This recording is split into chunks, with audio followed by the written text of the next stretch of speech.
Hello बच्चों। तो आज हिंदी की क्लास में हम मात्राओं का ज्ञान सीखेंगे। तो सबसे पहले हम मात्राओं का ज्ञान, आज का विषय हमारा मात्राओं का ज्ञान है। तो इसे हम स्वर, मात्रा और उनसे बने हुए शब्दों के बारे में जानेंगे। तो सबसे पहले तो हम आप लोगों को बता देते हैं बच्चों कि स्वर हमारे वो वर्ड होते हैं जिनकी मात्राएं हम व्यंजन वर्डों पर लगाते हैं, तो हमारे स्वर होते हैं। तो चलिए हम लिखते हैं। सबसे पहले यहाँ पर मैंने स्वर लिखे हुए हैं जो वहां से यहाँ तक के स्वर होते हैं जिनकी मात्राएं व्यंजन अक्षरों पर लगती है। तो अब हम उनकी मात्राओं के बारे में जान लेते हैं। तो चलिए अब हम सबसे पहले आ की मात्रा कोई नहीं होती है बच्चों। देखिए, तो आ की कोई मात्रा नहीं होती है। इनसे बने हुए शब्द होते हैं जैसे का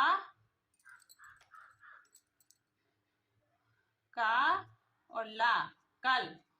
मतलब इसमें आ का स्वर तो आता है का और ला कल में, लेकिन इसमें लिखा दिखता नहीं है। और इसको मतलब जहां ऐसा सिंगल वर्ड वाले शब्द लिखे हो बिना मात्रा के, तो समझो उसमें ये छोटा आ की जिसमें कोई मात्रा नहीं, उसका बोलने पे स्वर आता है। ठीक है, तो चलिए का वाला कल और एक और का और रा कर। तो ये इसके शब्द हो गए हैं। अब बड़ा की मात्रा को देखिए बच्चों, इस तरह से हम एक स्टैंड लाइन की तरह लिखते हैं अक्षर के साथ।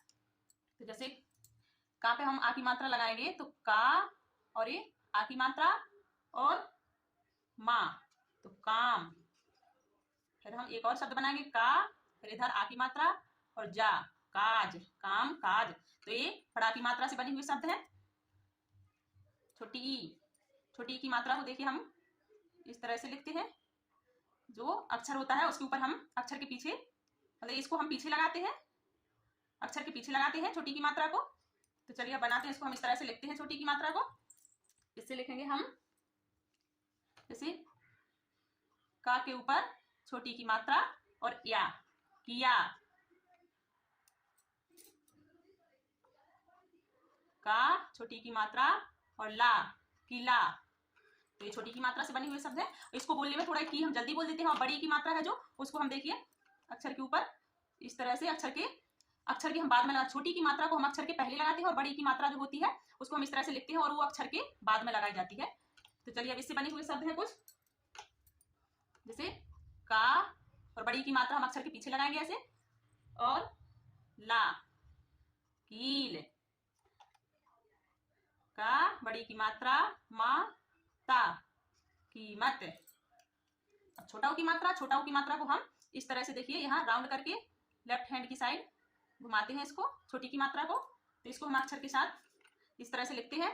देखिए जैसे का छोटाओं की मात्रा और ला, कुल,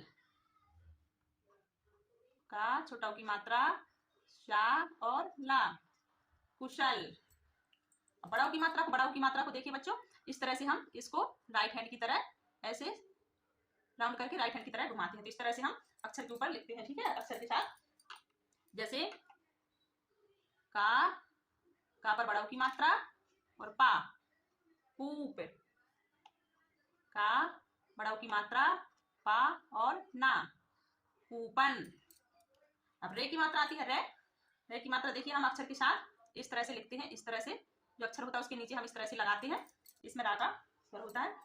चलिए देखिए इस तरह से लिखते हैं। तो जैसे हम यहाँ लिखेंगे, क्या लिखें यहाँ, जैसे का और ये रे की मात्रा और पा, कृपा, का रे की मात्रा शा और का, कृषक।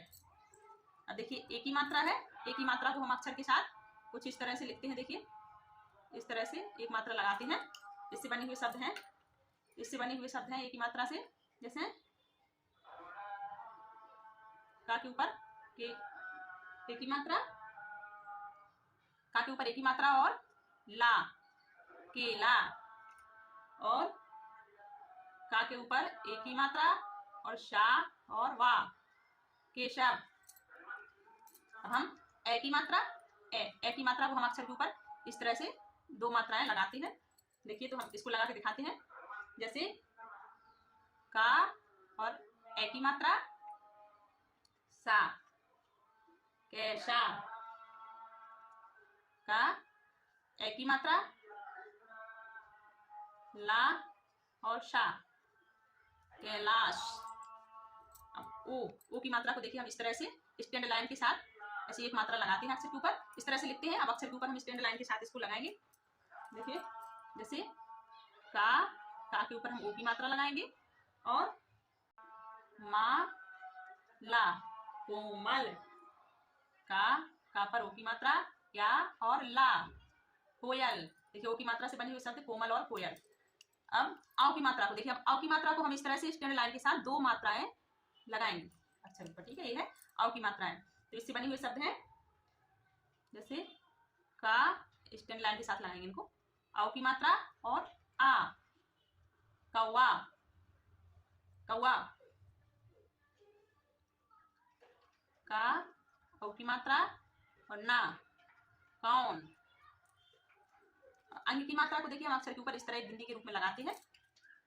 इससे बने हुए शब्द हैं जैसे का पर अंग की मात्रा और सी वा कंसीव, का पर अंग की मात्रा, चा और ना कंचन। अब आहा, देखिए आहा की मात्रा वैसे बहुत कम है, हिंदी में यूज होता है, वैसे ज्यादातर इसको हम संस्कृत में यूज करते हैं। देखिए आहा की मात्रा को इस तरह से हम दो बिंदु के रूप में लिखते हैं अक्षर के पीछे, कुछ कुछ मतलब कहीं कहीं पर बीच में भी अक्षर के होता है, लेकिन ज्यादातर अक्षर के पीछे ही इसको लगाया जाता है। जैसे इससे बने हुए शब्द हैं आ, ता और आहा की बिंदी मात्रा। तो देखिए यहाँ पर यहाँ की मात्रा लगा दी है, तो अतहा, उ, ना और आहा की मात्रा तो पीछे लगाएंगे इससे। तो देखिए पुनः, इस तरह से हम इसको आहा की मात्रा से बने हुए शब्द होते हैं, कुछ कहीं कहीं अक्षरों के बीच में भी लगाया जाता है आहा की मात्रा को। तो चलिए आई होप कि बच्चों आप लोगों को मेरा ये मात्रा का ज्ञान आज समझ में आ गया होगा। तो चलिए मिलते हैं नेक्स्ट क्लास में, बाय बाय।